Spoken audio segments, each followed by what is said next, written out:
¿Les gusta?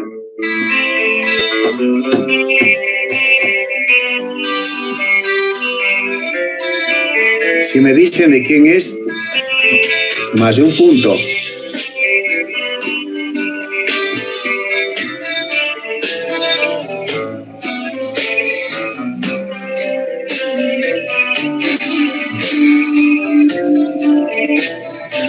A la 1, a las 2 y a las 3. Scorpio. Hola, Scorpio. Always summer red. En algún lugar te esperaré. Ah, claro, pero ya lo has necesitado. Qué lindo tema es.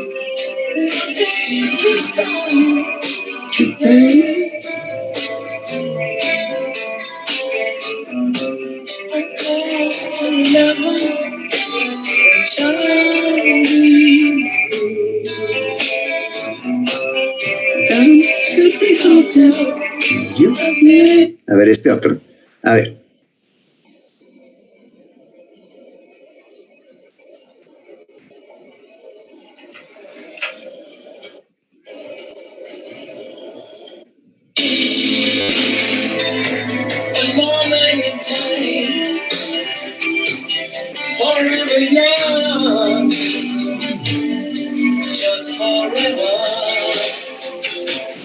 Just forever.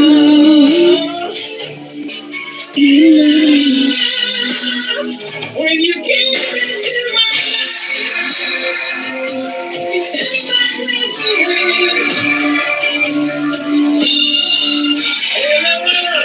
tema. Desde que entraste a mi vida, qué bonitos son, Scorpio. Bueno, empezamos entonces, ¿no? ¿Quién dijo? Justiniano Mamani. Buenas noches, doctor. Este tema es el de Scorpio. Correcto. Vamos entonces, empezamos con el tema. Vamos a hablar de la patología renal, ¿de acuerdo? Y la patología renal es bien difícil. Yo quisiera que las conserven estas diapositivas para cuando estén avanzando nefrología, ¿de acuerdo? Entonces ya más o menos van a tener un criterio básico de lo que es esta patología. Bueno, hablamos de la patología renal. Belén. Belén Yupanqui. Vamos, ¿quieres preguntar algo, Belén? Doctor, por primera vez, ¿nos puede pasar su diapositiva? ¿Por primera vez? No, Pero ya, ¿eres de mi grupo, Belén? No, doctor, le decía que si nos podía pasar su diapositiva. Eres de mi grupo, ¿verdad? ¿Del grupo 1? ¿De qué grupo eres? ¿El grupo 3, Belén? Del grupo 1. Pero les he dado, Belén, les he entregado ya, he pasado al chat anoche. Ayer en la tarde les pasé. Y bueno, les voy a volver a pasar también en Telegram, está, en PDF. ¿Está bien? Ya, doctor, pasa que no me conecto mucho a Telegram. Al Telegram. Lo voy a revisar, doctor. Ya, pero si no, me mandas el WhatsApp y yo pues te lo envío por esa vía. Ya, me escribes, me dices, necesito sus diapositivas. ¿Ya? Vamos, ya, entonces doctor, empezamos. ¿Ya? Vamos y hablamos de la patología renal. Cuando hablamos de la patología renal, vamos a decir que existen diferentes enfermedades. Primero, es una patología, a pesar de ser un órgano que pesa, ¿cuánto pesa? 120, 100 y tantos gramos, pero a pesar de eso es bien complicado. Y la mayor parte de las enfermedades que se presentan a nivel renal, pues tienen un tratamiento sumamente complicado. ¿De acuerdo? Y por eso algún paciente que tiene diabetes, wow, que se cuide porque el problema fundamental está en producir lesiones en el riñón, ¿no? Fundamentalmente en producir cambios degenerativos a nivel de los glomérulos, ¿no? Paciente que tiene lupus, las complicaciones más frecuentes están en el riñón, ¿no?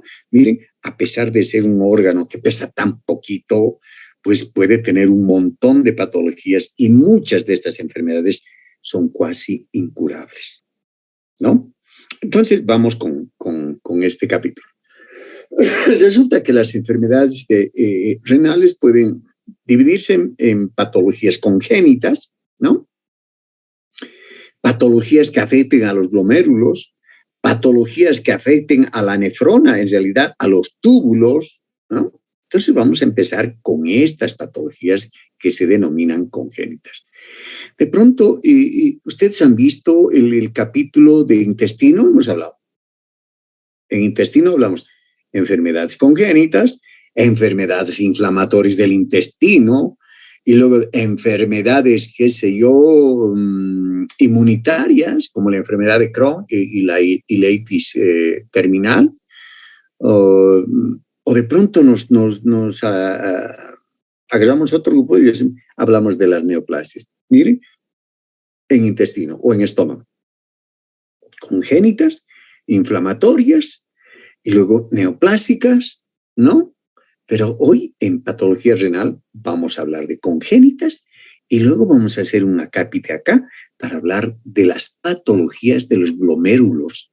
Y luego hacemos otra división y decimos, vamos a hablar de los túbulos y del intersticio del riñón. Entonces, vean, así se subdivide este capítulo de la patología renal. ¿Estamos de acuerdo? Bueno, entonces, las enfermedades congénitas o las alteraciones congénitas del riñón no son nada más que alteraciones del desarrollo metanéfrico formador de túbulos y glomérulos. Y para ejemplo, pues lo tenemos, miren, lo tenemos en nuestro perfil de Telegram, del grupo, y esto siempre les recuerdo, es una autopsia de un fetito, ¿no? Que ya estaba a término. Estaba, creo que es con 7 o 6 meses, pero miren, ya estábamos cerca. Pero observo acá, miren la autopsia, observo este pulmoncito, observo, miren el intestino, claro, hemos levantado todas estas vísceras para arriba para verificar y de alguna manera encontrar alguna alteración que tenía este fetito. Pero nos topamos con este riñón, miren, este es un riñón, miren acá, ¿no? Pero acá también hay otro riñón, sí, pero este riñón está fusionado por su polo inferior, sí.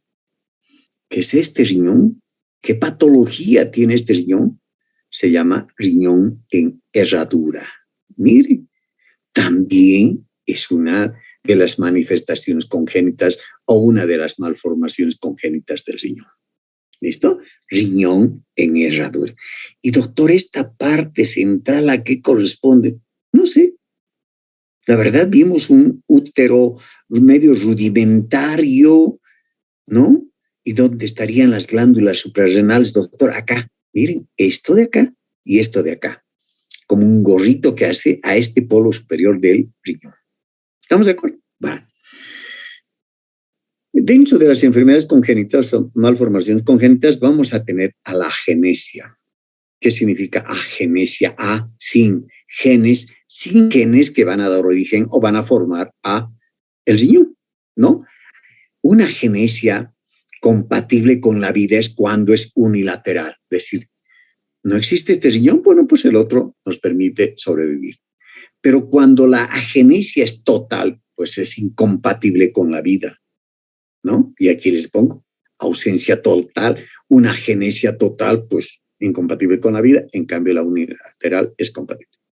Hipoplasia, desarrollo incompleto, cuando el riñón no ha alcanzado su madurez, todavía se queda como inmaduro, pequeño, con glomérulos apenas en estado de formación, hablamos de una hipoplasia, desarrollo incompleto del riñón. Ectopía. ¿Cuándo decimos ectopía? Cuando nosotros decimos embarazo ectópico, ¿qué significa? Normalmente el embarazo pues está anidado a nivel del fondo del útero, ¿no? Pero ¿qué pasa cuando yo digo embarazo ectópico? El embarazo puede haberse localizado en la trompa de Falopio, ¿ve? O en cualquiera o simplemente en la cavidad pélvica, un embarazo ectópico. Cuando yo digo ectopía renal, El riñón puede estar casi en el piso de la pelvis, por encima, unido, qué sé yo, apoyado sobre el útero, apoyado sobre órganos internos como, qué sé yo, el conducto deferente, ¿se dan cuenta? Sin embargo, donde tuviera que estar acá. Pero vean, este riñón también ya está ectópico, está bajamente, digamos, localizado y es más funcional.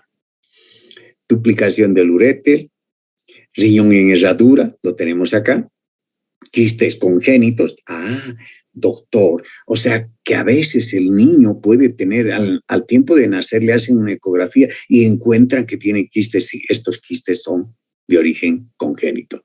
Doctor, pero a mi tío le han diagnosticado quistes y pues, ¿será que de nacimiento lo trajo? Más probable es que no.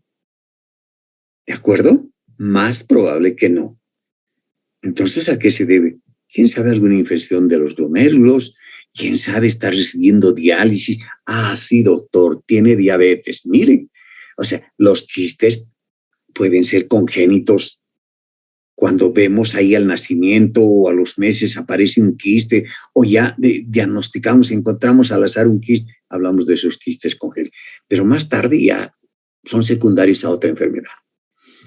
La displasia quística renal, congénita, el riñón poliquístico, ya que puede ser del adulto o del infante, y la méduloespongiosis.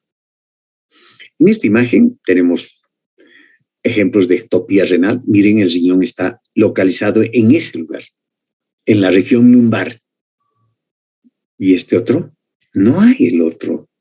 Así, doctor, parece que acá se está dibujando. Esto ya es ectopía y está en la cavidad pélvica. Esto es una ectopía renal.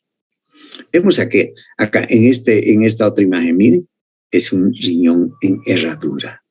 Resulta que el paciente tenía muchos dolores, etcétera, y había problema que le dolía siempre la parte lumbar, tenía algunas veces hematuria y nunca supo hasta que de pronto le hacen un examen y le encuentran, creo que usted tiene un riñón fusionado. Claro, el hueso ya es de un joven, ¿no? De un joven, y claro, miren, recién se llega a diagnosticar un riñón en herradura. Enfermedades quísticas. Hemos terminado las enfermedades congénitas y ahora vamos a hablar de las enfermedades quísticas. Perfecto. O sea, de esto, ven ustedes, es un riñón. Los riñones que los tengo ahí que fotografío ahí en el hospital o en la clínica privada. Y precisamente ven, este es un riñón. Pero algo llama la atención. Es un saco, doctor, es un globo, sí. Esto es un quiste. Entonces vamos a hablar de las enfermedades quísticas de este riñón. Y mire, los quistes pueden tener un origen hereditario, pueden ser congénitas o adquiridas. Doctor, ¿cuál es la diferencia entre una hereditaria y una congénita? Que la hereditaria pues se deba a alguna mutación transmitida de una madre, de un padre al hijo. Congénita, no. Vinimos y nos hicieron mal ahí en el útero o nos formamos mal en el útero. Quién sabe, nuestra mamá consumió algo. Y entonces empiezan a aparecer quistes. A eso nos referimos. Donde existen trastornos en el momento del desarrollo de un riñón.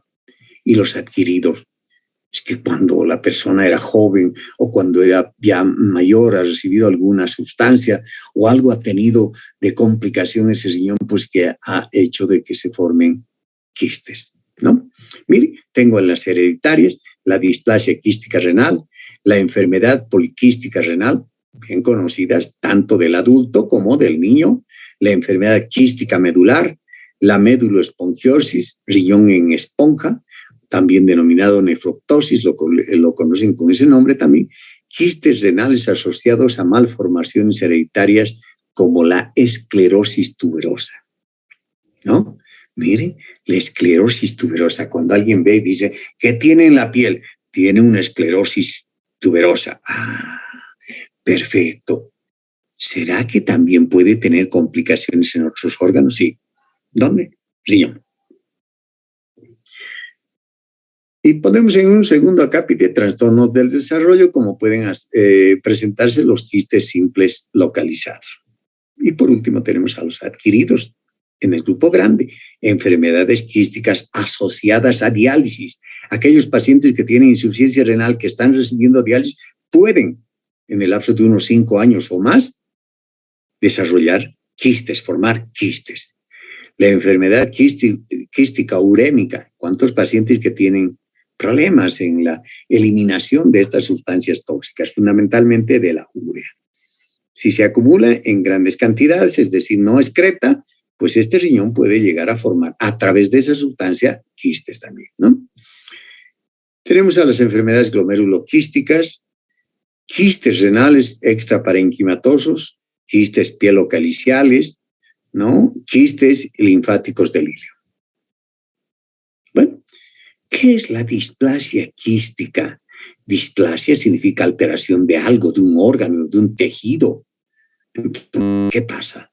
Que el riñoncito pues está desarrollando quistes, pero además está haciendo de que en su estructura pues aparezca tejidos anómalos, como que aquí puede aparecer cartílago. Ah, no, doctor, pero cartílago, ¿por qué tiene que haber cartílago? Claro, porque no es un órgano articular, no es un hueso en el que era o es imprescindible la presencia de cartílago, pero es una malformación, ¿no? Y por eso hablamos de la displasia quística renal. Es una alteración en la formación del parénquima renal con distorsión de su arquitectura, con remanentes de glomérulos, túbulos distendidos quísticamente. Puede existir hasta tejido cartilaginoso maduro. Puede ser unilateral o bilateral.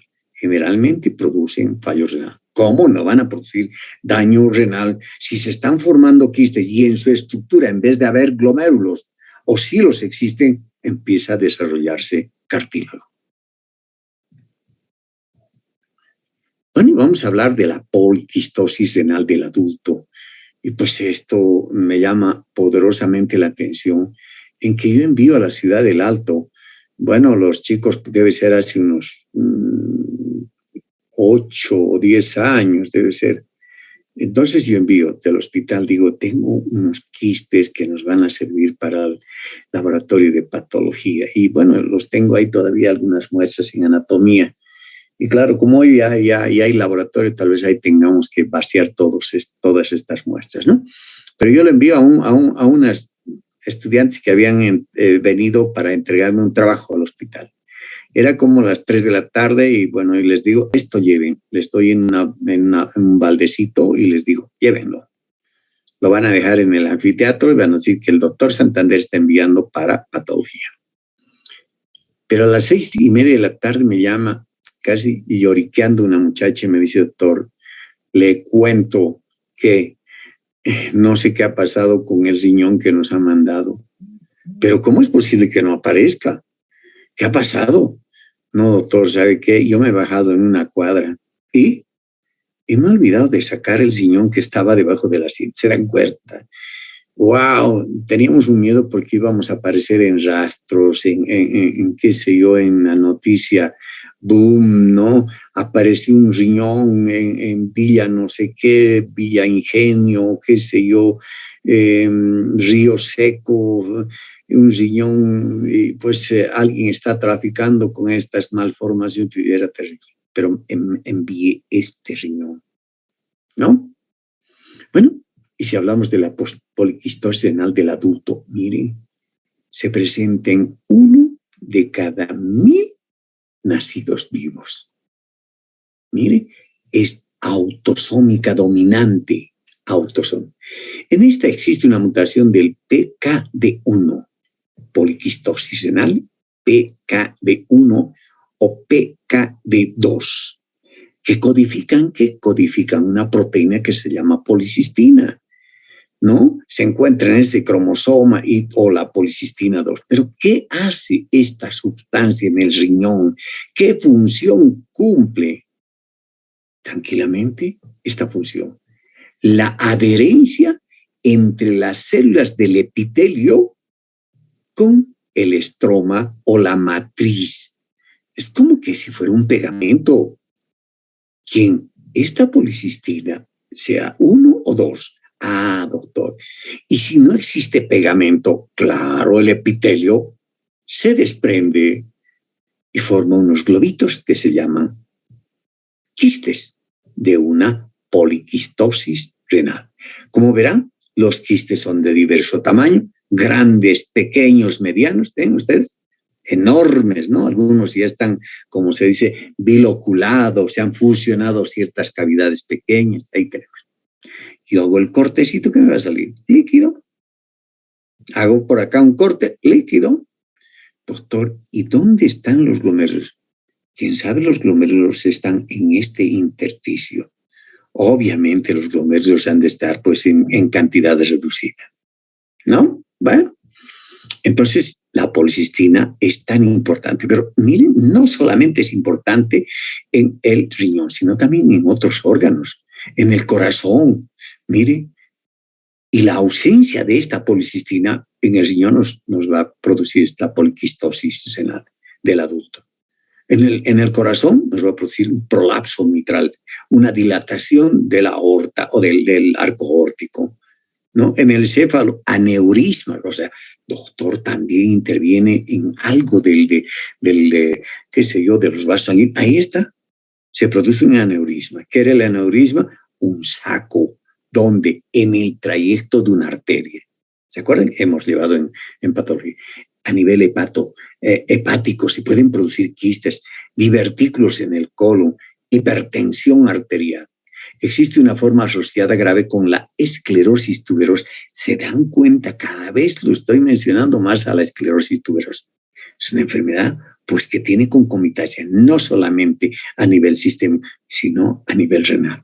Y cuando existe este compromiso, mire, pongo esclerosis tuberosa C2, quebrado PKD1, o en este caso, si es el 2, pongo PKD2.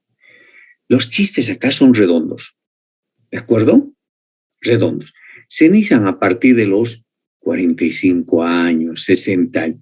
¿Se acuerdan que esto hemos hablado en trastornos hereditarios o congénitos, en enfermedades de la infancia, en los trastornos metabólicos? Estamos viendo que las autosómicas dominantes, las enfermedades autosómicas dominantes, se presentan en los adultos, se manifiestan en los adultos. O sea, ha vivido su juventud bien, ha vivido su niñez, y luego después empiezan a convertirse en pequeños globitos, el parénquima renal, ¿no? Bueno, y miren las complicaciones litiasis renal, infecciones del tracto urinario, etcétera, bla, bla. Hablamos de la poliquistosis renal infantil. Es siempre autosómica recesiva. Y miren la cantidad de casos. 1 en cada 10,000 nacidos. O puede ser 1 en cada 20,000. O sea, es más raro la poliquistosis renal infantil. Sí, es autosómica recesiva. ¿Qué significa? Que estas pues se manifiestan ya de tempranito. O sea, ya cuando están en el seno materno, están in útero. Los fetitos empiezan a desarrollar quistecitos en los riñones. Miren, tanto así que los riñones con estos quistes pueden ser tan grandes, alcanzar tamaño, tan grandes que dificultan el parto. ¿No? Van y ven. Hay una forma, la perinatal, la neonatal se asocia a la secuencia de Potter. Potter. Y claro, como no hemos llevado este tema, se los han dado en diapositivas, ¿no? o en grabado, seguramente que no han debido leer. ¿Qué es la secuencia de Potter? La secuencia de Potter es cuando el producto que está in útero, pues lamentablemente empieza a tener malas formaciones en qué sé, en la cadera, pero fundamentalmente algo. Empieza a tener una atelectasia, una hipoplasia pulmonar. Doctor, ¿pero qué tiene que ser? ¿Por qué lo denominan secuencia de Potter? Claro, Normalmente, hagamos de cuenta que este es el espacio inútero, se forma un líquido, ¿no? El líquido amniótico se forma a medida que el bebé va creciendo. El líquido amniótico hace las veces de su medio de lubricación, su medio de subsistencia, ¿no? Y obviamente también la presencia del líquido amniótico permite distender esa cavidad uterina. Pero ¿qué pasa acá? ¿Cuál es el problema de esto en la secuencia de Potter? El niño o el feto, diré, no tiene líquido amniótico. O sea, tiene un oligohidroamnios. Entonces, si no existe líquido, pues el útero tiene pared muscular y sobre esa pared muscular vienen los intestinos, los músculos, etc. ¿Se dan cuenta en cómo termina ese feto? Termina aplastado, porque no hay líquido. Termina aplastado. Termina con una hipoplasia pulmonar, porque existe un oligohidroamnios. Y mire, todos estos problemas pueden ser consecuencia de que ese riñón no me está trabajando, de que ese riñón no está produciendo orina. Cuando alguien dice, ay, mi mamá me ha dado que para que tome orincito para mi tos, ¿y qué de malo? Si nosotros cuando estamos dentro del útero, nosotros bebemos nuestra orina. Claro, es el ciclo. ¿Cómo creen que ustedes se va a mantener ese líquido amniótico? Simplemente nosotros recibimos de la sangre materna, pues elementos, agua, entra a nuestro organismo, llega a nuestros riñones y nuestros riñones empiezan a convertirlo en orina, los filtran. ¿Y dónde va esa orina? ¿Algún tubo especial directamente a la canaleta de la esquina o No, esto sale por el pipí. ¿Hacia dónde? A ese líquido amniótico para otra vez aumentar, hacer ese círculo de mantener hidratado, de mantener, como se dice, a ese feto bien conservado dentro del líquido amniótico. ¿Pero qué pasa acá? Dice claro, si este es un riñón que está produciendo vesículas, ampollas, qué sé yo, quistes, ¿qué orina se va a formar? Nada. Y por lo tanto, son capaces de desengranar con esta secuencia de Potter. Bueno, está bien clarito. Bueno, además están asociadas a enfermedad de Caroli, ¿no? Que esto hemos visto en vesícula biliar, ¿no? Fibrosis hepática congénita, etc. Aquí la diferencia es con los quistes anteriores, es que aquí los quistes son redondos, bien clarito, y aquí los quistes, si bien lo observan acá, no he puesto una imagen de una poliquístosis renal, pero hagan de cuenta que ustedes están observando unos quistes alargados, ¿no? Localizados de forma perpendicular al ilio. O sea, aquí está el ilio y los quistes van en este sentido, miren, así, alargados, de forma radiada, a diferencia de los quistes del adulto que siempre son redondos, ¿no? Estos quistes siguen el trayecto de los conductos colectores, en cambio estos otros no, más bien están formados en los glomérulos o en los túbulos localizados muy afuera o en la corteza renal. Bueno, hablamos de otra entidad, la médula esponquiosis. También se denomina riñón esponja, en algunos casos como lo conocen como nefroptosis, o el síndrome de Cacci-Rizzi, ¿no? Se presenta 1 en 10.000 nacidos vivos. Es una anomalía no genética que se produce durante el desarrollo del feto. Ahí está. Las anteriores son genéticas. Esta no es genética, ¿no? O sea, cuando se está desarrollando por alguna casualidad puede producirse este problema, ¿no? Miren, sin embargo, suele tener una escasa etiología hereditaria. No todo en la medicina es absolutez. Por mutación, pero miren, por mutación de genes como en el NPH1, a diferenciar. Si en el examen yo pongo MPH1 gen o MPH2, MPH3, siendo el MPH el más frecuente, pues me estoy refiriendo a la meduloesponjosis, a decirles que el riñón se parece a una esponja. ¿Y por qué decimos meduloesponjosis? Porque generalmente las lesiones están localizadas en la región de los conductos de Bellini o en la región medular. ¿Listo? ¿Va? Paciente presente puede ser uni o bilateral, ¿no? Esta última en mayor porcentaje, o sea, casi siempre son bilaterales. Doctor, ¿y esto es incompatible con...? No.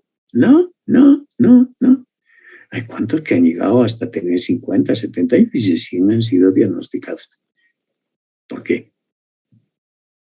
Sobreviven siempre y cuando de alguna manera pues se controle, ¿no? Se va a controlar la concentración de calcio, se va a controlar un montón de cosas, se va a evitar las infecciones urinarias, ¿de acuerdo? Bueno, ahí lo tenemos, la meduloesponjosis. Hablamos de los quistes adquiridos y les he puesto postdiálisis, casi es la frecuencia. Por frecuencia vemos estos casos, postdiálisis, ¿no? Una degeneración crística de una nefropatía crónica terminal. Y aquí veo, mire, aquí un quiste, aquí otro pequeño quiste, aquí otro pequeño quiste. Miren ahí, creo que hay dos pequeñitos diminutos. Aquí se va a formar un quiste. Ahí en el fondo tenemos otro quiste. Aquí hay otro quiste. Aquí hay otro quiste. Miren, los visibles. Aquí tengo 1, aquí tengo 2, aquí tengo 3 y tengo 4. Los más visibles. Aquí tengo 5. ¿Se dan cuenta? Doctor, ¿y esto qué es? Esto no es nada más que la presencia de múltiples quistes en un paciente que hacía diálisis. ¿Listo? Diálisis. Miren acá un riñoncito, otro riñoncito. Vemos acá que hay un quistecito, ¿no? Por acá otro, pero ven este otro acá, y miren en todo este margen hay estos quistecitos. ¿Se dan cuenta? Tengo quistes acá y tengo quistes acá. ¿No? Terrible, ¿no? Quistes acá. Los quistes pueden ser únicos, solitarios o múltiples. Se localizan generalmente en la corteza cerebral, corteza renal. Aunque en las diálisis, 75% después de 5 años de diálisis se ubican en la corteza y en la región medular. ¿Estamos de acuerdo? Postdiálisis o en los casos de uremia también, pero tiene que pasar mucho tiempo. Ahora vamos a hablar de las nefropatías.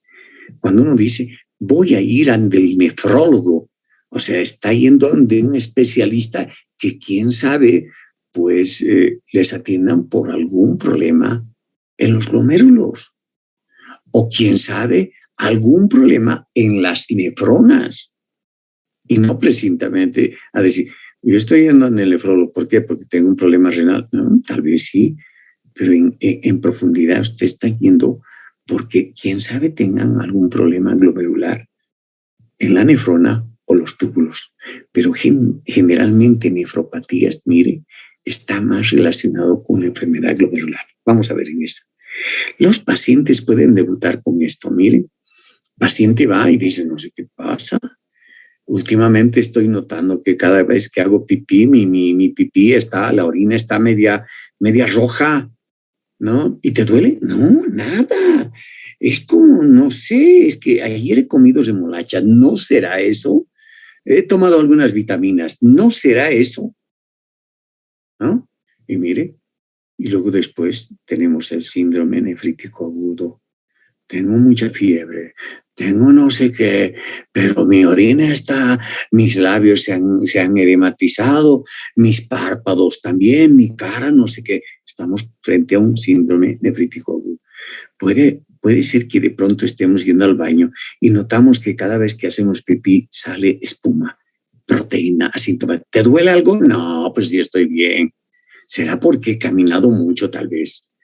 Síndrome nefrótico, cuando ya hay en abundante cantidad de proteínas en la orina. Insuficiencia renal aguda, cuando ya está fallando todo esto y nos vamos a la insuficiencia renal aguda. Y cuando no se logra parar, no se logra remediar la insuficiencia renal aguda, nos vamos a someter a producir una insuficiencia renal crónica. Y miren, he hecho la diferencia entre un síndrome nefrítico y un síndrome nefrótico. ¿Cuál es la diferencia entre ambos? Un síndrome nefrítico, hematuria, orina con sangre, edema palpebral, escrotal, retención salina, hipertensión arterial,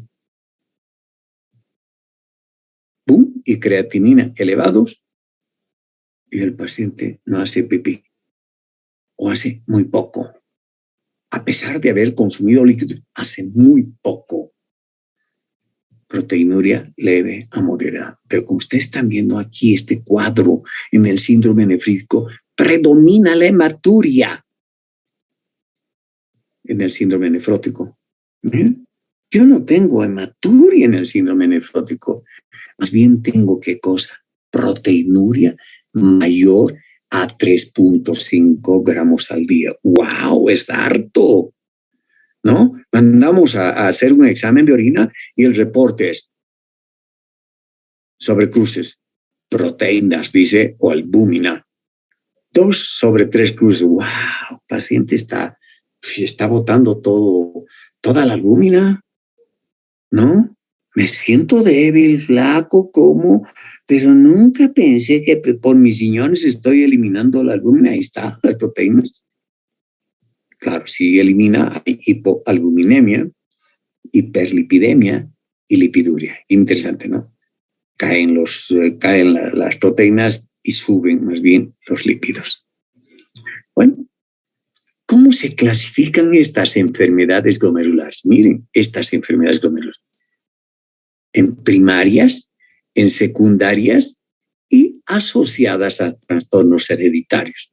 ¿Cuáles son esas primarias? La glomerulonefritis proliferativa difusa aguda. La glomerulonefritis rápidamente progresiva. ¡Guay! Hay que tener mucho miedo a esta. Mucho miedo. Porque puede estar cerquita a la muerte. O puede ser que nos vamos a complicar tanto que vamos a terminar con insuficiencia renal, pero fatal.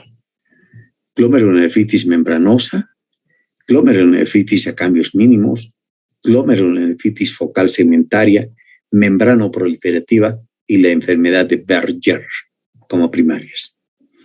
Hablamos ahora de las glomerulopatías secundarias. Lupus, que lo hemos visto en trastornos inmunitarios, la diabetes mellitus, que lo hemos visto en trastornos metabólicos, la endocarditis bacteriana, que lo hemos visto en la patología cardíaca también, el síndrome de Goodpasture, la granulomatosis de Wegener, que lo hemos hablado en cabeza, cuello, ¿no? Región nasal, y decíamos, la granulomatosis de Wegener destruye una fosa nasal, ¿no? Produce necrosis, pero no nos quedamos ahí. Esta es una enfermedad que tiene doble participación. Tiene participación a nivel del tracto respiratorio superior, pero también la otra participación había estado, ¿dónde? En el riñón. El síndrome de Goodpasture, lo mismo. El síndrome de Goodpasture puede implicar problema pulmonar y ahora lo estamos viendo en renal. Vean, 2 enfermedades, 2 síndromes, 2 estados en las que hay compromiso de vía respiratoria y también de renal. El Genot-Chonlé, pues miren, está debutando en riñón, no está debutando, está debutado en piel. ¿Se acuerdan? Las vasculitis, ¿no? Los fenómenos de autoinmunidad, las vasculitis, ¿se acuerdan? Vasculitis de pequeños calibres, de arterias de pequeño calibre a capilares. Miren, el Genot-Chonlé. Pero ese no respeta, no solamente afecta a la piel, sino ahora está afectando a los glomérulos. La amiloidosis, esa sustancia que se produce cuando uno envejece o cuando uno tiene enfermedades crónicas. Bueno, y ahí tenemos. Las asociadas a trastornos hereditarios, la enfermedad de Alport y la de Fabry. La enfermedad de Alport y la de Fabry asociadas. O sea, hay problemas renales, pero están asociados a un trastorno hereditario. ¿Quién sabe? Aquí, ¿quién sabe sea lisosomal? Aquí, ¿quién sabe que sea de los alfa-glucolípidos? Algo está pasando con eso. ¿Listo? Pero aquí, estas dos son trastornos asociados a enfermedades glomerulares, sí, pero asociadas a trastornos hereditarios. Doctor, ¿y estos son hereditarios? Para nada, para nada. Estos son para nada. Es que a veces nunca hay tan puritano. Puede ser que el paciente tenga esta enfermedad, esta glomerulonefritis, que sea primaria. Pero, sin embargo, ¿qué tal si está padeciendo lupus eritematoso? ¿Qué tal si está padeciendo una diabetes mellitus? ¿Qué tal si tiene una endocarditis bacteriana? Mire, primaria pura es, pero de pronto puede aparecer otro concomitante para desarrollar una glomerulopatía, ya no primaria, sino una mixta primaria con su componente secundario. Vamos a hablar ahora de nuestra primera glomerulonefritis. Pongan atención, ojalá que esto les sirva por toda la vida. Glomerulonefritis aguda, estreptocócica, perdón, está volando, quiere terminar, ya se ha cansado como muchos de ustedes. Miren, han entrado 28 y ahora tengo solo 25 estudiantes. Bueno, miren entonces, les hablo de la glomerulonefritis proliferativa difusa endocapilar. Muy sensible. Bueno, ¿cuál es la causa? Estreptococo. Beta hemolítico del grupo A. Resulta que el estreptococo tiene cepas y sus cepas nefritógenas son la 1, la 4, la 12, o la 12, la 4, la 1. No sé qué pasa con este. ¡Ay, desgracia! Bueno, entonces, bien, afecta a niños entre los 6 a 12 años de edad. Se presenta posfaringitis o impétigo, ¿no? Generalmente a la semana o hasta las 3 semanas de aparecido su enfermedad puede aparecer esto, ¿no? Mire, la clínica en niños se presenta un síndrome tóxico infeccioso, edema periorbitario, hipertensión leve, disminución de la tasa de filtración glomerular, y aquí va.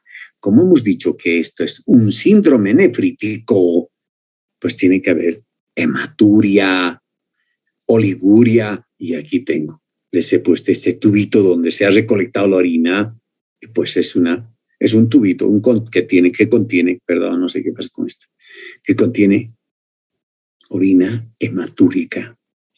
¿A qué se debe? A que hay complejos inmunitarios in situ, autoanticuerpos, antígenos de superficie capilar o endostreptolicina, pues localizados ¿dónde?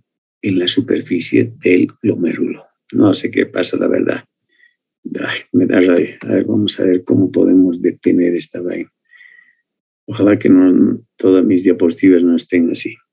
Bueno, en el laboratorio, ¿qué vemos? Miren, en el laboratorio vamos a encontrar ASLO, antiestreptolicina O, que usted sabe muy bien cuánto es el valor, 200 unidades TOT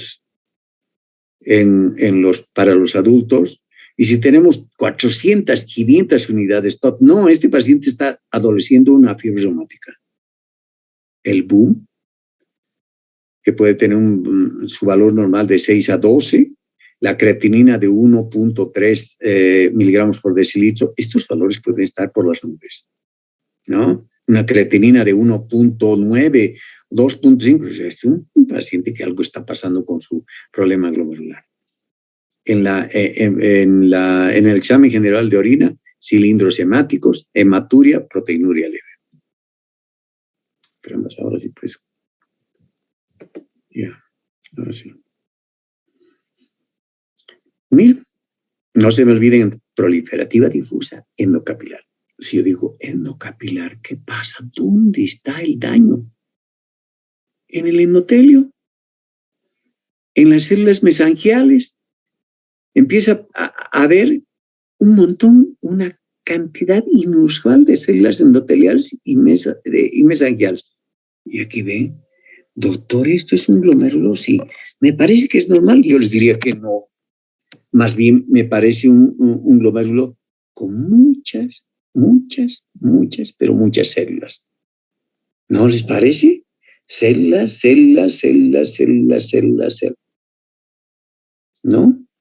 Además hay elementos inflamatorios, miren, ¿no? Neutrófilos, ¿no? Infiltración inflamatoria de neutrófilos. Claro, por eso es aguda. En todo proceso inflamatorio agudo está la presencia de neutrófilos. Formación de semilunas en casos graves. Doctor, ¿y qué son las semilunas? Ah, pues miren acá. Los espacios de Bowman son esos espacios visibles. Miren, yo podría decir, doctor, aquí está el espacio de Bowman, sí. Pero doctor, creo que este espacio de Bowman está siendo ocupada por células. Sí, estas células hacen o toman el aspecto de media luna, ¿no? O semiluna. Y de ahí viene este concepto, formación de semiluna, solo o en aquellos casos graves. Es importante que toda lesión glomerular o renal pues pase por este barrido que se llama inmunofluorescencia. Tan vital, tan importante. O sea, no basta con que se haga una interpretación, qué sé yo, una interpretación con el microscopio de luz corriente y digamos, no, estoy viendo hipercelularidad. Y yo máximo voy a poner compatible con glomerulonefritis por ser streptocócica o proliferativa difusa o endocapilar. ¿Estamos de acuerdo? Pero entonces la inmunofluorescencia nos va a permitir encontrar depósitos de inmunoglobulina M, miren acá, G o complemento C. ¿Dónde? En la membrana basal glomerular, concretamente sobre los capilares y las células mesangiales.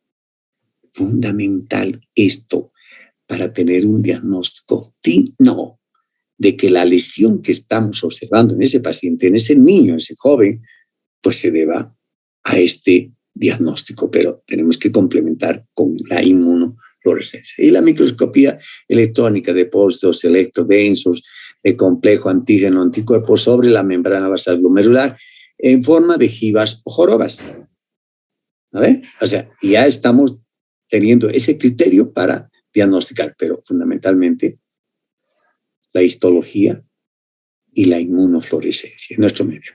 Saben que en Bolivia no hay microscopio electrónico. Glomerulonefritis aguda no estreptocócica. O sea, doctores, también se puede producir por otras bacterias y no por el estreptococo, sí. Miren, como el estafilococo, el neumococo. ¿Cuántos pacientes que tienen septicemia? ¿No? Septicemia por estafilococo, por neumococo, una neumonía, un meningococo. Terminan con que, no, dice que se ha agravado, se está complicando más órganos. ¿Y cuál órgano se está complicando? Dice que hay problema renal. Claro que no va a haber renal si aquí no se está haciendo.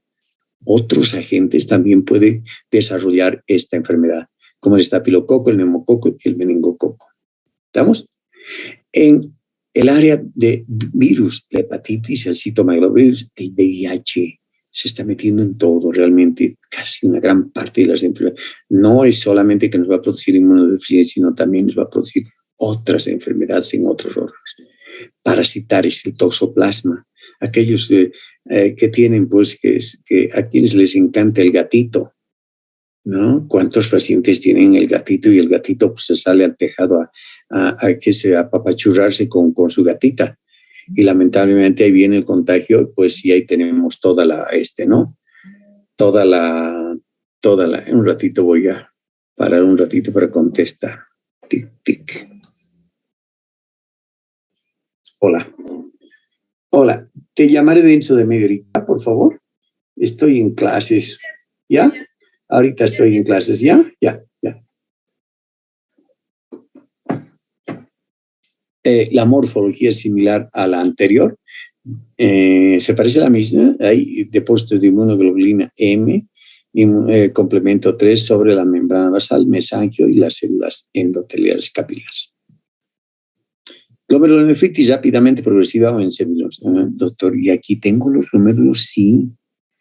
Y doctor, mire, aquí hay algo de espacio de bomba y aquí no hay, doctor. Y me parece como que acá hubieran proliferado células, sí. Acá, mire, doctor, todo esto. Ya no hay espacio de bomba. Parece una semiluna, sí. Nos referimos a ese cuadro que cuando aparecen estas semilunas, lamentablemente tenemos que diagnosticar glomerulonefritis rápidamente progresiva. ¿Por qué decimos rápidamente progresiva? Porque puede o tiene un pronóstico mucho más fatal. Miren, su pronóstico es grave, con falla renal, perdón, no es real, falla renal y muerte. Son secundarias a otras glomerulopatías idiopáticas, en el 50% no lo sabemos, pero ahí terminan complicando. Morfología, glomérulos con presencia de espacios de Bowman, estrechos semejantes a semilunas. Aquí miren una semiluna, ¿no? Hay proliferación de células parietales de la pared de Bowman, 3 tipos de presentación, el tipo 1, tipo 2, tipo 3, pausa inmune en el caso 3, generalmente asociado laboratorialmente a ANCA, anticuerpos, anticitoplasma de los neutrófilos, ¿no ven? Puede existir hipercelularidad en el espacio de Bowman por proliferación de las células parietales. ¿Qué tal? Glomerulonefritis membranosa. Y hablamos del síndrome nefrótico en los adultos. Doctor, estamos pasando del trastito, de este trastito donde nos decía que existe hematuria y nos dice que esto nos causa el síndrome nefrítico. Sí, clarito está. Ahora estamos empezando a comprender otra entidad, otra enfermedad, y estamos hablando miren, de el síndrome nefrótico. Ajá, ¿qué era el síndrome nefrótico? Era nada más que la presencia de albúmina en la orina, de proteínas, y mire, cualquiera diría, es mucha espuma, doctor, para este poquito de orina, ¿sí? Es mucho. O algunos dirán, pues es el origen de la chela, ¿no? De paseña, ¿eh? Oh, qué rica, ¿no? Bueno, pero, y ahí estamos. ¿Listo? A no olvidarse. La causa más frecuente del síndrome nefrótico de adultos, pues es la glomerulonefritis membranosa. Doctor, ¿por qué de adultos? Porque hay una forma que se presenta síndrome nefrítico en niños, pero la del adulto es la glomerulonefritis membranosa. Clínica, proteinuria leve, tratable, que sería una maravilla, porque a veces los pacientes ya vienen con una proteinuria moderada. Ya obviamente el diagnóstico tiene cierto riesgo de severidad, que las complicaciones están a diario. Es una proteinuria no selectiva, o sea, sale de todo, cualquier proteína va a salir. La evolución, estos pacientes, miren en esta, nos van a llevar a producir una esclerosis glomerular. ¿Qué es esclerosis? Endurecimiento, ¿no? Esclerodermia, la piel está endurecida por tejido conectivo, colágeno. Y aquí si les hablo de esclerosis glomerular, ¿qué quiere decir? Que el glomérulo está colagenizado, ¿no? Y esto nos va a llevar a la insuficiencia renal. Las causas asociadas a enfermedades sistémicas, el uso de la penicilamida, los AINES, el lupus eritematoso, la sífilis, ojo, es primaria, pero puede estar asociada a otras enfermedades. Puede estar, como se dice, gatillada. No es como que nosotros agarramos un revólver y empezamos a gatillar si queremos que la bala salga. ¡Puc! Apretamos el gatillo y se dispara. El paciente puede tener esto, pero se dispara a través de el consumo de antiinflamatorios, de lupus, de sífilis, o quién sabe el paciente tenga un tumor maligno y empieza a presentar esto. Estamos echándole bola y decimos el problema parece que está en el riñón. Sin embargo, hay un detonante y el detonante puede ser un tumor maligno que ni siquiera lo hemos descubierto. O la nefritis de Heyman. Miren, ¿qué vamos a ver en esta entidad? Engrosamiento difuso de la pared capilar glomerular. Depósitos electrodensos entre la membrana capilar y los podocitos. Pérdida de las prolongaciones o pedicitos de las células podocitarias. Depósitos de inmunoglobulina. Mire, está engrosado, ¿no? Mire, está engrosado. Mire, ¿qué? La membrana capilar, ¿no? La membrana capilar. Y esto es lo que observamos en la glomerulonefritis membranosa. Ahora, seguimos viendo otro tubo, doctor, sí.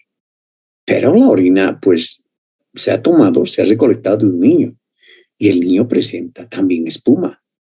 Doctor, usted nos ha dicho que cuando hay espuma, pues la espuma tendría, nosotros hacemos pipí y la espuma pues está 1 minuto, 2 minutos y desaparece.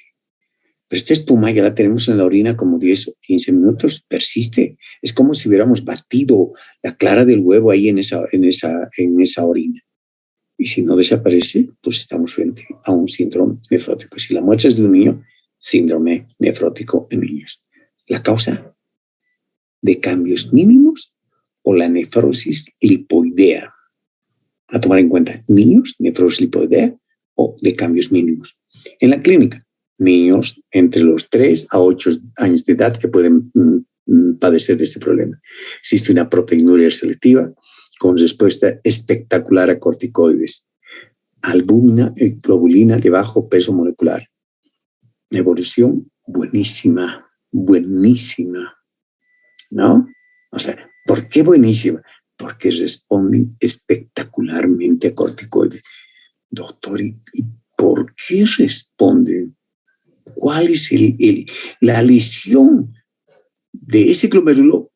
Pues que permita responder a corticoides. La causa no la sabemos, desconocida. No hay elementos inmunitarios. Doctor, no lo entiendo. ¿Pero acaso los corticoides no intervienen bloqueando, inmunosuprimiendo? No se han encontrado. Sin embargo, responden a corticoides. Posterior a enfermedades respiratorias, puede ser que el niño haya sufrido una gripe, haya estado con tos, una bronquitis y al final desarrolla una glomerulonefritis de cambios mínimos. Puede ser que tenga atopías, rinitis, eczema, que está asociado a la enfermedad de Hodgkin. Ustedes ya saben qué es la enfermedad de Hodgkin.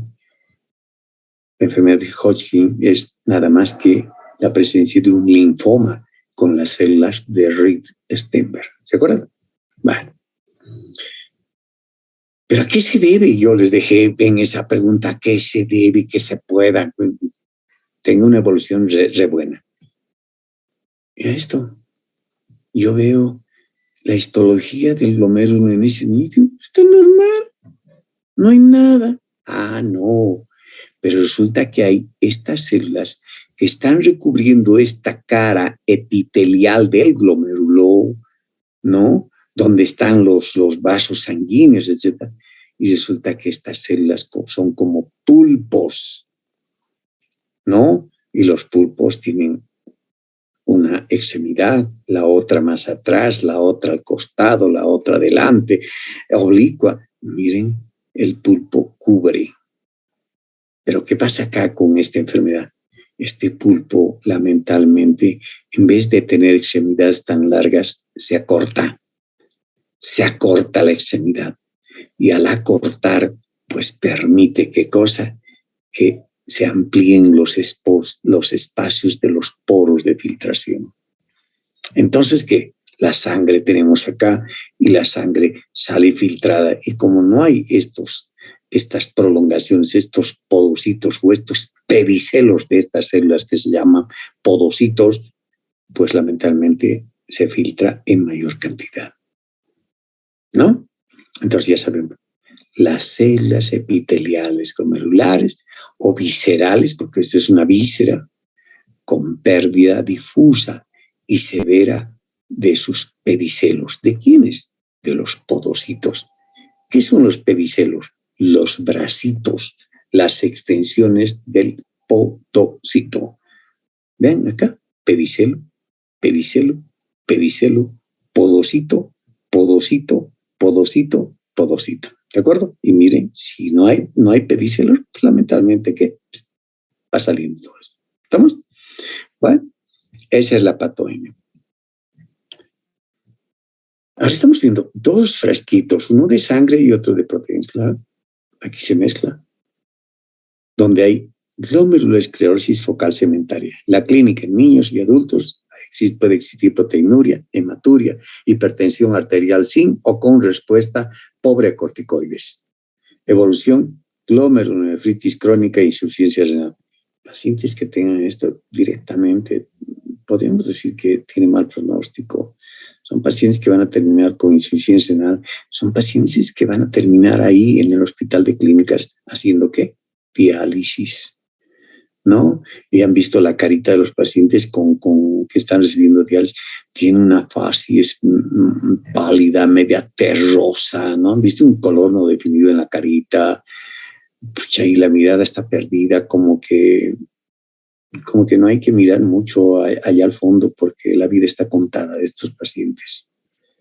La causa idiopática, el VIH, la obesidad mórbida, el abuso de analgésicos, la heroína, compensación renal, exéresis u otras enfermedades, las nefropatías por inmunoglobulina. Mire, doctor, pero son primarias, sí, pero pueden agregarse, pueden ser gatilladas por estas enfermedades. ¿Qué tenemos? Hematuria, síndrome nefrótico, proteinuria. Bueno, entonces hay que un poco diferenciar cuando yo digo glomerulosclerosis focal y cuando yo digo glomerulosclerosis segmentaria, ¿no? Porque son dos términos distintos. Voy a decir focal, miren, focal, porque aquí creo que parece un glomérulo, ¿no? Que parece un glomérulo a este, creo que ya está desapareciendo, o este. Entonces, ¿cuándo digo focal? Focal cuando algunos glomérulos de tantos están esclerosados, están endurecidos, ¿no? Focal. Algunos glomérulos, no todos. Y segmentaria es cuando el glomérulo, miren, el glomérulo presenta ciertas zonas dentro de este glomérulo esclerosado. Miren acá, esclerosado, esclerosado. En la microscopía electrónica, pérdida de pedicelo, bla, bla, bla, todo lo que ustedes quieran. Pero esto es lo fundamental. Segmentario, focal. Hay otra entidad que se llama la glomerulonefritis membranosa, membrano proliferativa. Pero doctor, ¿no es la misma membranosa? No.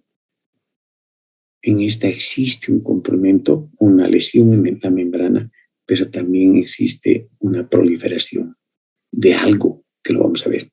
Miren, también existe hematuria y proteinuria, ¿no? Clínica en niños y en adultos. Evolución, nefritis crónica e insuficiencia renal. Causas, las mismas causas que la anterior, ¿no? Aquí tengo, mire, morfología, engrosamiento de asas capilar, proliferación de células del epitelio endovascular, infiltración de semilunas. Aquí lo más importante, membrano proliferativa. Hay un engrosamiento de las asas capilares. ¡Wow! O sea, las asas capilares están engrosadas, sí. Yo no puedo distinguir, mire, este es un capilar, pero está tan grueso que casi se está adhiriendo y parece un tejido sólido que está adhiriéndose al otro capilar. Mire, yo no tengo una distinción plena entre los capilares, porque hay algo que está proliferando, algo que está engrosando. Y miren acá, se ha hecho inmunofluorescencia y pues son alrededor de los capilares que se deposita este material electro o inmunofluorescencia, ¿no? Puede ser la fluoresceína, etc. Nefropatía por la inmunoglobulina A, la enfermedad de Behçet. En la clínica se presenta más en niños y en adultos. La proteinuria, 50% de los casos. La hematuria, aquí veo lo importante, por inmunoglobulina A. La enfermedad de Behçet, no se me olvide. Hay niños que consultan en el hospital y dicen, tengo un problema, doctor, si de mi niño, ¿cuál es el problema? Sí, la verdad es que ya hace 3 días que ha estado orinando medio como que sangre, lo nota bien cargado, así bien tinto. Y me dio por eso que consulté. ¿Y desde cuándo empezó eso? Ay, doctor, le cuento que el año pasado, no sé si en diciembre, pero igual estaba. Y le he puesto, le he friccionado la espaldita con belladona, un montón de cosas y ha desaparecido. En febrero creo que otra vez ha aparecido y no le da importancia, no sé si porque ha ido a correr, a jugar y tal vez se ha lastimado, pero ya hoy la 3ª o 4ª vez me está preocupando. Son pacientes que tienen hematuria macroscópica y microscópica recidivante, pero autolimitada. Se pueden presentar 2 a 3 veces al mes. ¿No? Ni siquiera al año, vean cuántas veces nos va a dar al año. Posinfección pulmonar, pacientes que de pronto la mamá o el papá dice, sí, es que mi niño la semana anterior estaba con gripe, estaba bien resfriado, yo pensé que era por eso, y la otra vez yo pensé tal vez por el COVID y no sé qué, yo pensé, siempre hay un antecedente, hay un gatillo, lo tiene la enfermedad, pero algo gatillea, dispara. Enfermedad gastrointestinal, su infección gastrointestinal o urinaria sin o con proteinuria. La evolución, como recibe tratamiento y evita las infecciones. O sea, se le da tratamiento, qué sé yo, para suprimir la inmunoglobulina, corticoides, pero además el paciente o la familia tiene que hacer que el niño o la persona, el adulto, lo que sea, evite las infecciones. Y cuando tenga las infecciones, ya no más que consuma cualquier antibiótico, pues sea bloqueada la infección. Porque si no, otra vez vuelve a activarse su enfermedad de Behçet, ¿no? Puede coexistir con esclerosis y terminar en semilunas. Qué pena, ¿no? Cuando ya tenemos algo de semilunas en los riñones, estamos observando en histología, diagnóstico fatal. Causa idiopática, bla, bla, bla, bla, bla, bla. Listo. Bueno, glomerulopatía secundaria o asociadas a enfermedades. El síndrome de Alport, ¿no? El Alport, si bien es una enfermedad sistémica, puede afectar al oído, a la audición, la visión y el riñón, obviamente. Si bien es una patología asociada, esta más es una enfermedad hereditaria, ¿no? Y dentro de esas otras, enfermedad de la membrana basaltina, lupus eritematoso, la púrpura de Henoch-Schönlein, la diabetes mellitus. Y aquí encuentro unas palabritas que quisiera que ustedes me las lean. Hago un esfuercito que se llama y dice enfermedad de Kimmel-Stiel-Wilson, ¿verdad? Entonces, esta imagen que ustedes observan es eso. La glomerulosclerosis focal y segmentaria que se presenta en la diabetes mellitus. ¿Está esclerosado el glomérulo? Sí. Y cuando se observa esta lesión y el paciente tiene diabetes, decimos, ¿qué tiene ese riñón? ¿Es un riñón de Kimmel-Stiel-Wilson o ese riñón tiene la enfermedad de Kimmel-Stiel-Wilson? En otras palabras, ese riñón tiene una complicación de una diabetes mellitus. La endocarditis bacteriana, la amiloidosis, el síndrome de Goodpasture, la granulomatosis de Wegener, la poliangiitis microscópica y la amiloidosis como enfermedades secundarias. Aquí tengo la amiloidosis, la púrpura de Henoch-Schönlein, la poliangiitis microscópica. Ven, todo esto que corresponde a las denominadas vasculitis. Y hablo de la glomerulonefritis crónica y quiero decirles, bueno, mire, esta glomerulonefritis crónica puede presentar un estadio final o representa un estadio final de la enfermedad glomerular. Si las otras no las paramos, lamentablemente vamos a terminar en una glomerulonefritis crónica.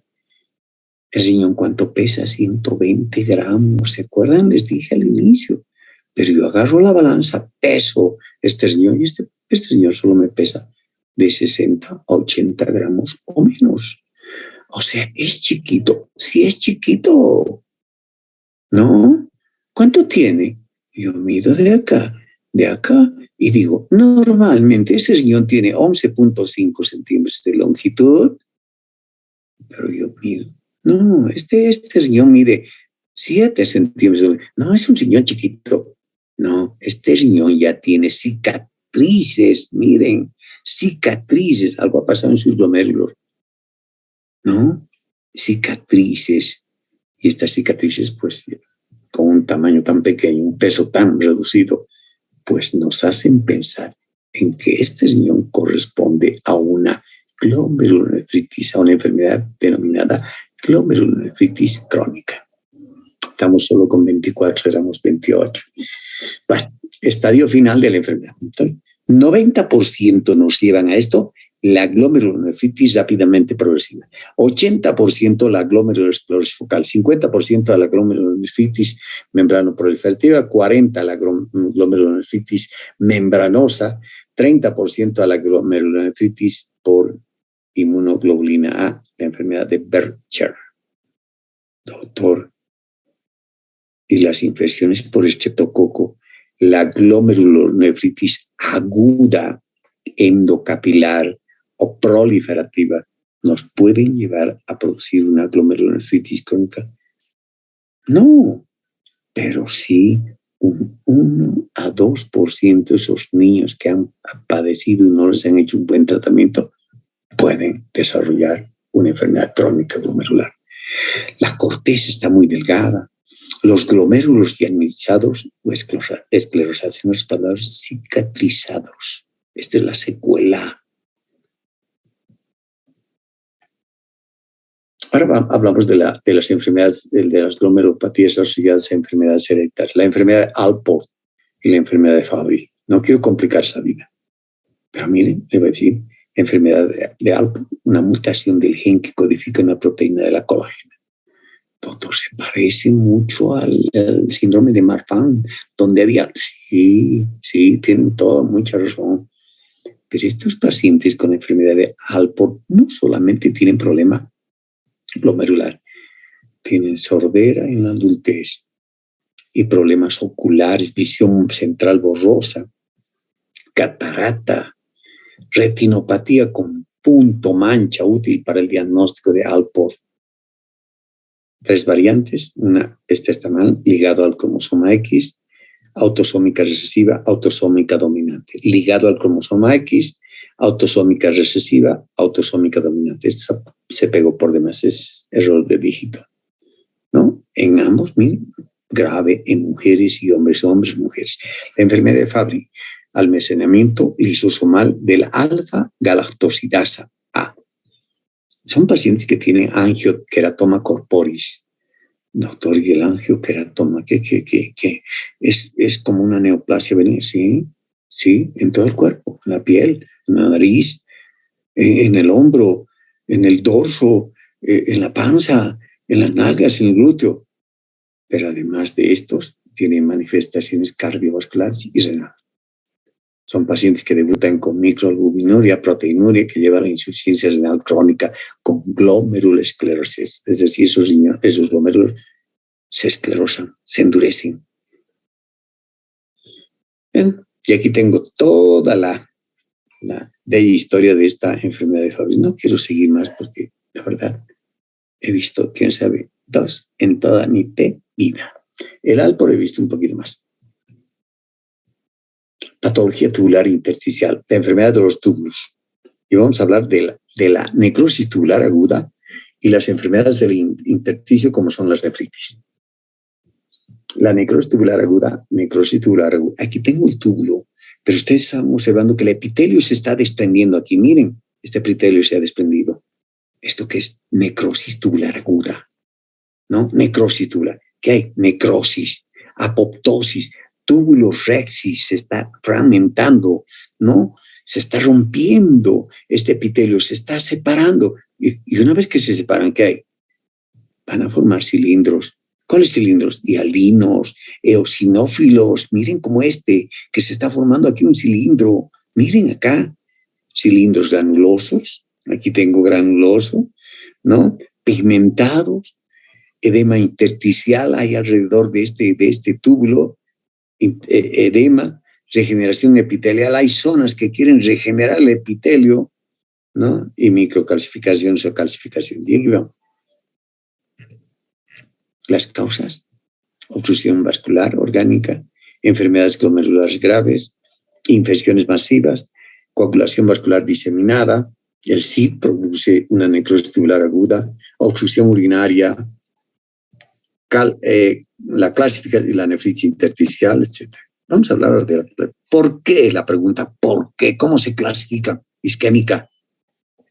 ¿Qué más, doctor? Nefrotóxica. ¿Qué quiere decir? Si a ese riñón le falta irrigación, va a producir necrosis tubular aguda. Si a ese riñón le damos algún medicamento tóxico, nefrotóxica. ¿Estamos? La patogenia, cómo se desarrolla, lesión de la célula tubular, trastornos del riego sanguíneo. Y aquí tengo dos riñoncitos. La isquemia, miren cómo el túbulo está fragmentándose en túbulos rexis, ¿no? Miren, y aquí seguro que va a ser cilindros hialinos, ¿no? Miren, acá se va a formar ya un cilindro hialino. Qué pena, ¿no? Isquemia. ¿Qué tal un accidente? Un accidente cualquiera. Un accidente, pues, el paciente sangró demasiado, le faltó sangre. Ah, no, hay que reponer, acomodar lugar la bulimia, los líquidos, hay que ponerle un suero, acomodar lugar hasta que llegue a un hospital donde le puedan hacer una transfusión. Porque si no, este riñón va a padecer de la necrosis tubular aguda. La sepsis, hay cuántos pacientes que tienen sepsis, que ha pasado una infección de una muela, de algo, ahora ha entrado en un estado de conciencia, que le han dado penicilina, no, llévenlo a un hospital, que lo tienen en la casa, que no puede, que habla un poco, que está delirando, no, es un paciente que va a hacer necrosis tubular aguda por la sepsis que tiene.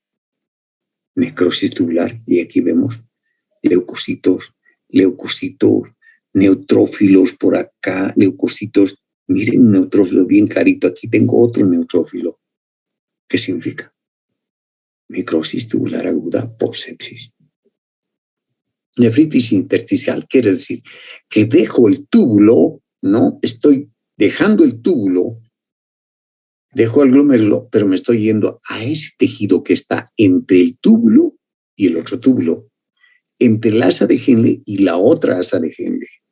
En el túbulo colector y el otro túbulo hay un intermedio, un tejido un tejido que está en este sitio intermedio. Nefritis intersticial. ¿Aguda? ¿Es aguda?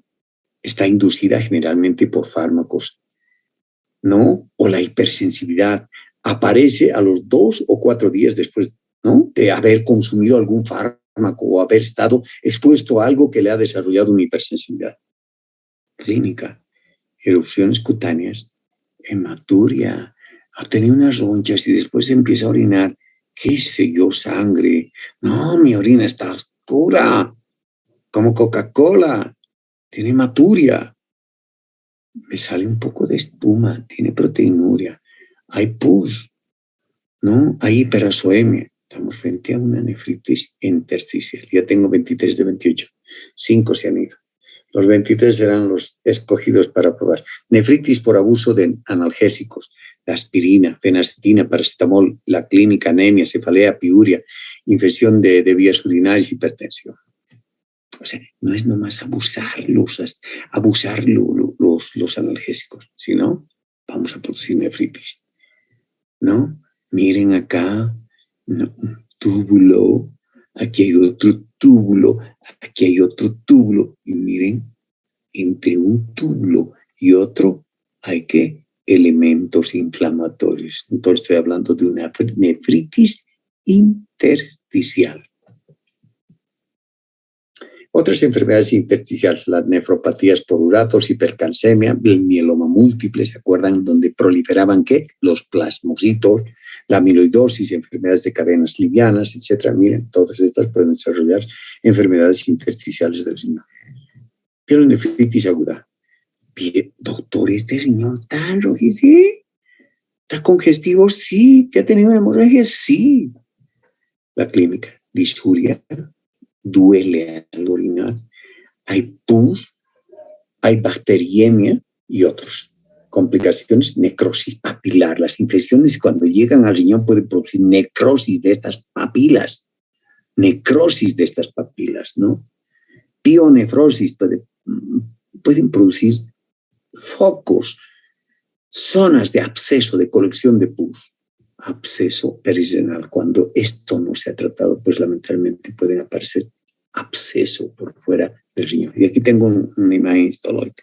Mire, necrosis de las papilas, ¿no? Hay elementos inflamatorios, como que si estuviera formando microabscesos o abscesos, pielonefritis aguda.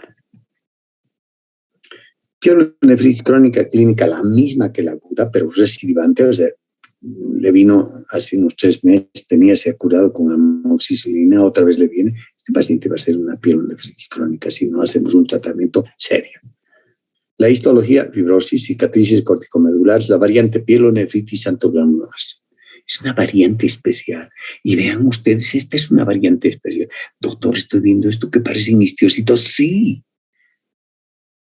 Pero estos histiocitos están empezando a fagocitar a una bacteria gram negativa, al protus. ¿Listo? O sea, bien clarito. La pielonefritis santo-granulomatosa es secundaria infección por hongos, estreptococos, estafilococos. Protus, la respuesta es protus. Protus gram negativos, protus gram negativos. Protus gram positivos no hay, doctor. Pescadita. Pielonefritis santo-granulomatosa. La pielonefritis de la tuberculosis renal, yo les voy a decir a ustedes, la triada, paciente que tiene piguria, 1, piguria. Abacteriuria, no hay bacterias, claro, pero tiene pus, no hay bacterias. Y segundo y tercero, hematuria. Piguria, abacteriuria y hematuria, igual hay que pensar en una pielonefritis tuberculosa o una tuberculosis renal. Enfermedad vascular renal, la nefroesclerosis benigna, generalmente producida por una hipertensión benigna, la arteriosclerosis hialina. Esto lo hemos llevado ya al inicio de enfermedades vasculares, la nefroesclerosis maligna, la arteriosclerosis hiperplasia, cuando hay una hipertensión maligna. La enfermedad aterotrombótica renal generalmente nos va a condicionar a una estenosis renal. Las microangiopatías trombóticas, el síndrome hemolítico urémico infantil, que es el clásico, paciente debuta con diarreas por ciertas bacterias. Y estas bacterias pues producen una sustancia que se denomina venocitotoxina. O sea, estas bacterias elaboran esta sustancia tóxica para producir daño renal. Para producir daño renal en los vasos, una hemólisis, ¿no? Y en esto tiene que ver la Shigella. Síndrome hemolítico urémico del adulto, infección de Escherichia coli, y todo lo que ustedes tienen acá. El familiar asociado a púrpura trombocitopénica. La uropatía obstructiva, wow, se ha cortado el riñón y vienen las cavidades. ¿Y por qué las cavidades? Que ha habido seguramente una obstrucción en el drenaje, algún cálculo ha bloqueado la salida y bueno, la cavidad pélvica se ha ido distendiendo. Entonces, estas uropatías obstructivas pueden verse extrínsecas cuando están por fuera del uréter. Un embarazo puede bloquear al uréter, puede apoyarse y producir una retención urinaria. Y pues que la retención urinaria hace de que la orina se concentre tanto, los minerales empiecen a precipitar, ¿no? El calcio, la urea empieza a precipitar y a formar estos denominados cálculos. Prolapso uterino, cistocele, las neoplasias, los intrínsecos. O sea, el lumen del uréter pues está bloqueado. Y como está bloqueado, pues sale muy poca orina y por lo tanto se concentra y forma estos cálculos, ¿no? Los mismos cálculos en el uréter, neoplasias, coágulos, estenosis, inflamación. Estos cálculos pueden ser de oxalato de calcio, fosfato amónico más magnésico, o más magnesio, perdón, amonio más magnesio. Generalmente estos cálculos son secundarios a infecciones urinarias. Alguna vez nos piden, ¿no? En el hospital dicen, queremos saber la composición química. Nosotros decimos, ¿no? Nosotros en patología máximo les podemos decir si tiene la semejanza a ser de oxalato de calcio o de fosfato amónico, pero la verdad, quien tiene que hacer estos exámenes son laboratorio clínico, ¿no? Muelen estos cálculos y ven las concentraciones de las sustancias que tengan aquí los polvos. Si tiene amonio más magnesio, decimos, esto corresponde a infección crónica que hay adentro, y traten pues eso, y después esto va a desaparecer, ¿no? Ácido úrico, transparentes, etcétera, rayos X, la cistina. Bueno, son otras formas de presentar. Neoplasias, ya estoy terminando, unas 3 diapositivas y así termino. Neoplasias benignas, el adenoma papilar, ¿no? Diminutos, ¿no? Pero, ojo, a pesar de ser benignos, si este adenoma papilar es de 2 a 3 centímetros, a pesar de tener todos los exámenes como benignidad, pues hay que esperar al estudio histopatológico, porque si son grandes pueden tener de alguna manera algún grado de viraje hacia el lado maligno. Fibroma renal, denominado amartoma renal, mide 1 centímetro, es, como su nombre indica, un tejido fibroso y colágeno proliferado. Angiomiolipoma, ¿no? Un poquito más grande, ¿no? Está constituido de grasa, músculo liso y vasos sanguíneos proliferados, ¿no? ¿Qué hay que hacer? El tumor hay que embolizar previamente a la cirugía, hay que bloquear y con esto se extrae el tumor, ¿no? Oncocitoma miden hasta de 2 a 2 centímetros de diámetro. Histológicamente está constituido por células redondas, ¿no? Las acidófilas originadas en las células intercalares de los conductos colectores, ¿no? Son benignas, sin embargo, se han citado algunos casos en la literatura médica que han dado metástasis tumoral, los oncocitomas. Neoplasias malignas. Miren, aquí hay un tumor. Y esto es frecuente, vemos a diario, así como, y también esa vez mandé un tumor renal, ay, no sé dónde habrá ido a parar, ¿no? Tal vez algún basural donde algún perro pues, no debía poder comer esto porque estaba lleno, empapado en formol. La clasificación histórica de carcinoma de células renales, claro. Esta es la variante más frecuente. Representa el 80% de los cánceres.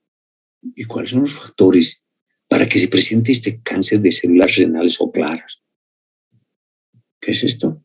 La enfermedad de von Hippel-Lindau. Asociada a translocaciones y de lesiones del cromosoma 3. ¿No? La tríada clásica, una masa palpable, hematuria, dolor renal, en forma que ponemos a pensar, ¿no será un cáncer? ¿No? Y aquí tenemos. Miren, estoy observando que células claras en los túbulos. O sea, estas neoplasias, ¿dónde se originan? ¿Los glomérulos o los túbulos? Los túbulos, miren, están contorneando túbulos, ¿no? Son células claras, son células renales. Este es el tumor más frecuente. Y para que se empachen, pues les he puesto otra imagen. Miren, es otro tumor. No, nomás, este debe ser de hace unos meses. Y miren acá, aquí tengo el tumor. El corte histológico que ven, células claras. Estas un poco más oscuras, pero miren, células claras. Carcinoma de células claras, variedad de células claras, de células renales, variedad de células claras. Más frecuente. Otras neoplasias, el carcinoma papilar representa el 15%, el carcinoma renal cromófobo, el carcinoma de conductos colectores, ¿no? Originado en las células del epitelio de la pelvis, son los menos frecuentes, pero están presentes, 15%, ¿no? Y carcinoma urotelial, aun cuando carcinoma es más frecuente que se presentan en la vía urinaria inferior, en la vejiga, ¿no? Pero también tienen más porcentaje de presentación como cáncer en el riñón, ¿no? O sea, se presenta acá, en la pelvis renal, No es un tumor muy agresivo, muchas veces su apariencia todo lo confunde con un tumor benigno. Parece benigno, que no parece, pero es demasiado agresivo. Y cuando se lo diagnostica, lamentablemente, ya pues hay metástasis a distancia. Otra cosa más que les quería decir, y bueno, les prometo mostrarles en la clase de neuro, cuando estemos hablando de neoplasias que han dado metástasis a cerebro. Y pues la imagen que les voy a poner es un pedacito de cerebro con la presencia de estas células que se llaman células claras, para que vean el grado de metástasis que puede producir este tumor. Un tumor que se presenta en los niños se llama nefroblastoma o es el tumor de Wilms, ¿no? O sea, células blásticas formando túbulos o glomérulos medio abortivos, ¿no? Pero ojo, esto solo en los niños. Tumor de Wilms o nefroblastoma, no confundirme, niños. Da metástasis, mira, y eso es importante, con importante anaplasia, o sea, células feas, correlacionada con la mutación del GP53. O sea, doctor, este gen también es un gen inhibidor de la formación del cáncer. Sí, y en esos niños que lamentablemente este gen les ha fallado y pues se presenta esta lesión. Dan metástasis a distancia. El cuadro clínico responde a la excisión renal. La perspectiva de vida post-tratamiento es del 90% a los 2 años. Tiene buena perspectiva, pero hay que ya diagnosticar, hay que extirpar ese tumor. Y bueno, para por lo menos llegar a un descanso. Y bueno, con esto quiero decirles muchas, pero muchas gracias por haberme tenido este poquito de paciencia. Ojalá les sirva todas esas diapositivas y cultívenlos, porque yo así nomás no doy mis diapositivas y si se los entrego, seguramente es por algo, porque ya me siento un poco cansado y creo que ha llegado la hora de retirarme como elefante para dedicarme a otras cosas. Muchas gracias y hasta luego. Si hay alguna pregunta.